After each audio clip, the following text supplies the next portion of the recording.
মালদার গাজল ব্লকের আলাল অঞ্চলের সুরমনি গ্রামে বিদ্যুৎপৃষ্ট হয়ে মৃত্যু হল 55 বছর বয়সী কৃষক মাজিদ আলীর। এই ঘটনায় এলাকায় ব্যাপক চাঞ্চল্য ছড়িয়েছে। শুক্রবার দুপুর 2টা নাগাদ নিজের বাড়িতে পাম্পের ছেঁড়া তার ঠিক করার সময় হঠাৎই বিদ্যুৎ চলে আসে। হ্যান্ডেল নামানো না থাকায় পাম্পের তারে বিদ্যুৎপৃষ্ট হন তিনি। বাড়ির লোকজন এবং প্রতিবেশীরা দ্রুত তাকে উদ্ধার করে গাজল স্টেট জেনারেল হাসপাতালে নিয়ে যান। হাসপাতালের কর্তব্যরত চিকিৎসকরা তাকে মৃত বলে ঘোষণা করেন। মাজিদ আলী পেশায় একজন কৃষক ছিলেন। খবর পেয়ে গাজল থানার পুলিশ ঘটনাস্থলে পৌঁছয় এবং মৃতদেহ ময়নাতদন্তের জন্য মালদা মেডিকেল কলেজ ও হাসপাতালে পাঠায়।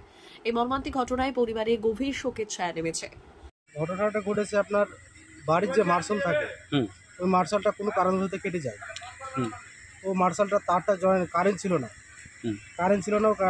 আমার হ্যান্ডেল না অফ করে তারটা জয়েন দিতে গিয়ে কারেন্ট ওই মুহূর্তে এসেছে। ওই মুহূর্তে কারেন্টটা ধরেছে বাড়িতেই বাম হাতে।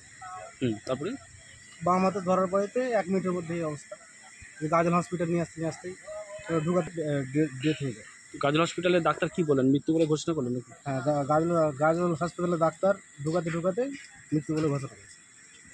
কি নাম, গ্রামের নাম হচ্ছে সুরমনি। নাম পেশেন্টের নাম হচ্ছে মাজিদ আলী।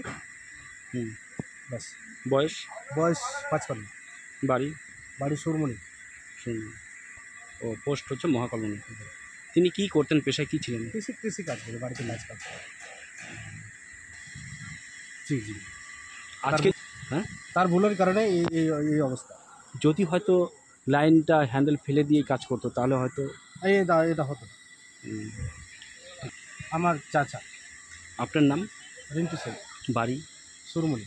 হয়েছে পোস্টমর্টম কি এটা গাজল হসপিটাল রুমে মর্গে আছে। আজকে নিয়ে যাওয়ার চেষ্টা করছি আমরা। আজকে পোস্টমর্টমটা করার চেষ্টা করছি তাড়াতাড়ি।